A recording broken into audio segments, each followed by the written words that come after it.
Саламатсыздарбы, урматтуу көрүүчүлөр. Назарыңыздарда жаман абалда жакшы кабар издеген бүгүн 24 маалымат топтому.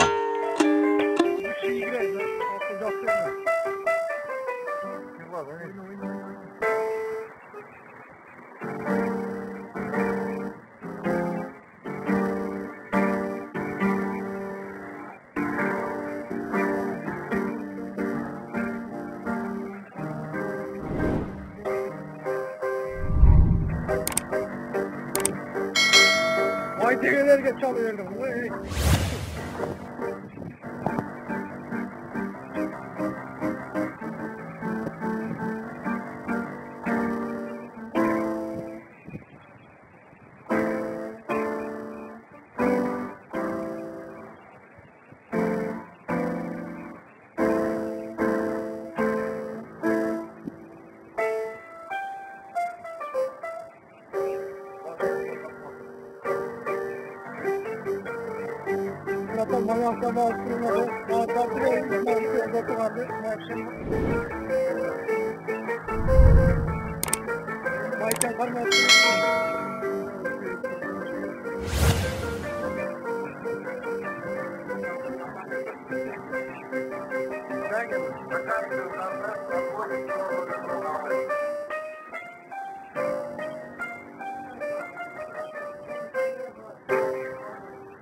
Assalamu alaikum, Kırız elim.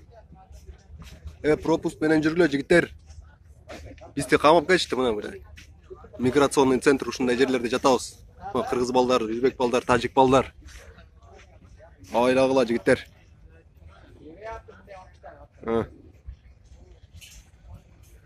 Бирок базар жок, питаниясы бар экен, жылуу жерде жатат кезин 3 мал питания берип атат. Шабайлагыла жигиттер.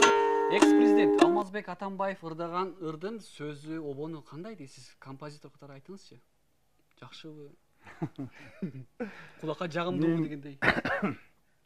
Мен чын айтканда уккан эмесмин. Өзүм мындай коюп уккан эмесмин, бирок көрүп аттым, ленталардан чыгып атты. Телевидениядан башталганда эле өчүрүп салчумун же которуп салчумун мен башка жака. Эмне себептен? Анткени ал кишинин мага ырдаган эле эмес, мага сүйлөгөн да жакшы эмес. Деги элечи. Ар кандай эми бул жерде азыр ал кишинин да көрмандары көп.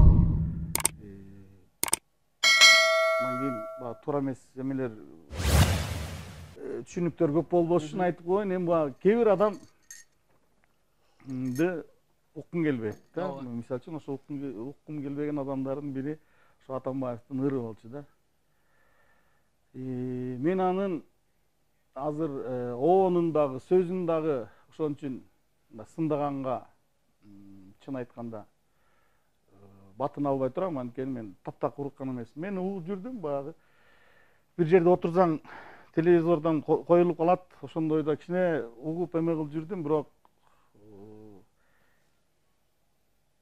таң кала турган, мен 10 катар таң кала турган деле кайрыктарын уккан жокмун. Сөздөр да менче орусча болчу, бирок Фишка жок. Эч кандай мен укмуш могу жер жакшы болуптур деп айта турган жерди көргөнүм жок да. Бек байке, менин акыркы суроом. Убактыбыз дагы аз калып баратат. Бажы тармагында иштеп калдым дедиңиз. Акыркы убакытта чырычуу негизине алып караганда Раймиллион Матраимовдор боюнча көп жаралууда маалыматтар. Ой пикириңиз кандай? Бул сиздин жеке ой пикириңиз да. Негизинен эле кандай киши болгон, көргөн белеңиз же мамиле кылып көргөнсүзбү дегендей. Райым Матраимов менен менен бир таможняда иштебесем дагы, ал Ошто иштеп калганда. Тааныштыгыбыз бар, билиштигибиз бар. Жакшы мамилелеш коллегалардан болчу. Биздин мен Бишкекте Северный таможняда иштедим. Бул деген баягы ЖД. Темир жол мындайча айтканда. Анан кийин биздин Райым экөөбүздүн мамилебиз азыр деле бар, эми мурдагыдай ысык болбосо дагы. Эми мурда коллегада баягы совещанияларда көрүшүп каласың. Азыр эми мурдагыдай болбосо да жакшы мамилебиз азыр деле бар. Райым өзү билбейм эми баягы бул баягы азыр бийликтин оппоненттери Райымды жана монстр кылып алышты да өздөрүнө. Райым жакшы эле бала. Мисалы үчүн ошол эле ырды абдан жакшы түшүнгөн. Өзүн мындай айтып коюшум керек, өзү да ырдаган бала. Ырдап жүргөн. Өзү мындай отурганда мындай ырдап да кое берген бала, мисалы үчүн. Топ десе топ ойногон бала. Спортсмен да бала. Бардык жагынан өнүккөн бала. Эч кандай монстр деле эмес. Мен билбейм, мен баягы бийликтин оппоненттери мен ойлойм бул Райымды азыркы бийликке анан кийин бир монстр кылып баягы. Эми бул жерде эми саясатты айтпай эле коелу, мен жөн адам катары жагын айтып кетейин. Ырдаганды да жакшы билген, топту да жакшы ойногон, мисалы үчүн да. Достчулук мамилелерге да жакшы жүргөн. Мисалы үчүн сөзүнөн адашпаган. Мындайча айтканда Кыргыздын нак нукура жигиттеринин бири Райым.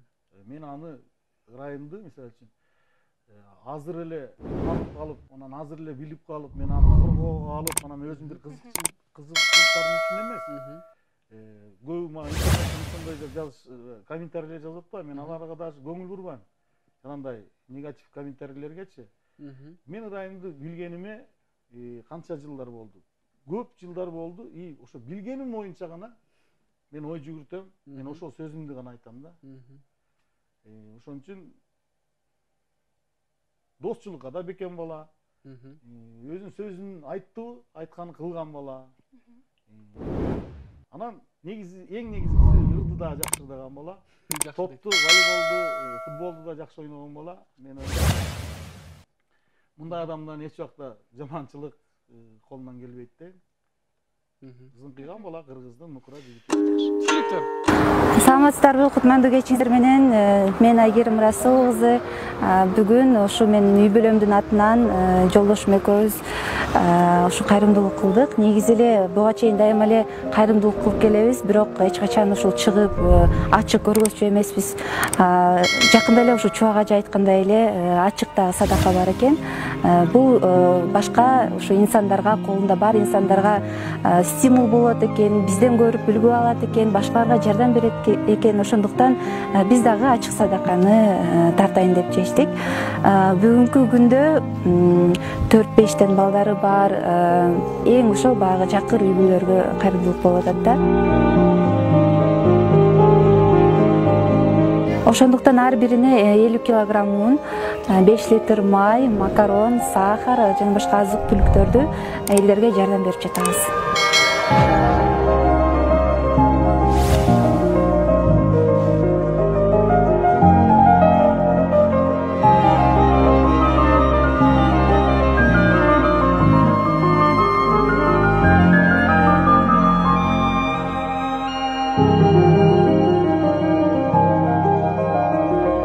Аллах Таала айтты: жакшылык иштерде бири-бириңер менен жарышкыла.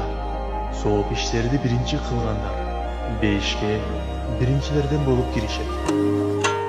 Сооронбай Шарипович, Кыргыз Республикасынын президенти, премьер-министр Кубатбек Боронов, 120 депутат Кыргыз Республикасынын. Биз силерди Москвадагы мигранттар иштеп жүргөн, өз мекенине кете албай жүргөн мекендештерибиздин атынан чыгып атабыз. Биздин кайрылуубуз, бизде 1000ден ашкан кишилер катталып атат. Посольствого барсак, посольстводон жооп жок. Эч нерсе дебеди. Болот дептир күндү убакытты жылдырып ушул күнгө келип атабыз. Ар бирибизде үйүбүздө иштебей отурабыз. тышка чыксак 4000 рубль штраф. Мындай бассак штраф. 4000 рубль эмес, жегенге токочубуз деп отурабыз. Мен 3 балам бар. Үш жерде Москвада 3 балам оокатын айнайын деп келгем. 3 баламдын менен атасы жок. 3 балам менен жүрөм ушул жерде кете албай. Кайрылып ушуну карагыла да канча эл кайрылып атат. Депутаттар отурасыңар дагы бириңерди былыңарды чукуп, ана кечирим сурагандарды алып келип камерага коюп такап койгондон башка эмне кылып атасыңар? Тапкыла ошолорду. Биз ойлонуп, бизди алып кеткенге аракет кылгыла. Ушул жерде жүрөбүз тентең деп, оокат деп. Өкмөттөн бир пайда көргөн жокмун мен. Берип эле келатам. Жердин налогун төлөйм, суунун акчасын төлөйм, баардыгын төлөп келатам. Бир эме кылбайсыңар. 120 депутаттар. Эмне кылып атат? Өкмөттөн бир пайда жок. Берип эле келатам. Бир пособие алган жокмун. 3 балама тең пособие алган жокмун. Бир өкмөттөн бир жардам алган жокмун. Бир тыйын алган жокмун. Берген үстө берип келдим. Ушул көзүндө кайрылып атабызбы? Ушул кезде жардам кылгыла. Ушунда кыйынчылык убакытта жардам бергиле бизге. Эмне деп айтам? Канча деген миңдеген кыргыздар турат бул жерде. Айтып атат. Депутаттар өзүңөр түшүнүп атасыңар. Канча миллион мигранттар, канча миллион деген сомду экономикасына кошуп берди. Ушунун баарын өзүңөр чечип билип атасыңар. Ошону эмне үчүн чече албайсыңар? Бүт эл жердин баары алып эле кетип атпайбы мекендерин? Мына Путин деген өз жерин мекендерин жерди эмесине, жарандарына 1 айлык 30-на чейин карантин кылды дагы ошонун баарын акча төлөп берип атат. Бизге ким төлөп берип атат? Иштесең берет, иштебесең жок. Тышка чыксаң 4000 сом штраф. Эми кимисине каяга жетчели? Ушунда жардам бергиле да. Каяга жардам, качан жардам бересиң ушунда? Кыргыздын башына ушул мигранттардын башына ушул кыйынчылык келгенде. Карагыла да. Министрдин айтуусунда 2731 киши бар деп атасыз. Москвада 94 адам бар деп атасыз. Бүгүнкү берген сиздин эмеңизде. Парламенттеги силердин собранияда 94 миң эмес, 750 миң бар Россия боюнча. 750 миң кыргыз жараны бар. Ошону силерге айтайын, тактап билбесеңер. 750 миң бар. Турцияда 5 миң киши бар ошакта. Ошонун алып келбейсиңерби? Анан туралы 2004 Москвада 94 эмес. Москвада 4800 адам чогулуп атат азыр кетебиз дегендер. Бул чогулуп дагы 4800ден кийин дагы чыгат. Бул ачкарлыктар жок. Азыр көп сөз киши айтып атат. Отура турбайбы кыргыздар? Ошакта мигранттар чыкпай эле турбайсыңарбы? Ой, отуп турла дейсиңер. Биз болгон акчаны алгандай квартплатыбызга төлөп, ичкенибизге алып калып калган Кыргызстанга жөнөтчүбүз да. Эми кимден алабыз акчаны? Орустан чыгарып кой дешке эртең эле квартираны бербесең, квартиранын акчасын бербесең. Мына ушу четинен чыга баштадык да. Наныбыз жок, токочубуз жок, да бул жерден азыр посольствого барып атат акчада. Посольстводон же пайда жок. Качан бир мындай иш бүтүргөндө барсам посольство иштебейт. Ал ушунда иштейби? Посольство карантинге чыгып кетти. Ушунда эмне кереги бар карантиндин? Иштеп турганда бир жумада 20 сааттан иштеп турса болот да. Момна жардамдар барбы кыргыздар? Келгиле деген болот да. Жок андай. Саламатсыздарбы, урматтуу мекендештер. Мекенчилик Айым ТВ каналына кош келиңиздер. Жана ошондой эле төмөндөгү видеого көңүл бурабыз. Assalamu alaikum кыргыз элим. 2020 жыл 18 апрель саат 4 чамасында мен ушул обращениени Кыргыз Республикасынын президенти Сооронбай Шариповичке жана ошонун эле катарында депутаттарга обращение жасамактамын. Урматтуу Сооронбай Шарипович, биз азыр Российский Федерациянын Москва шаарында эмгектенип жаткан мигранттардан бирибиз.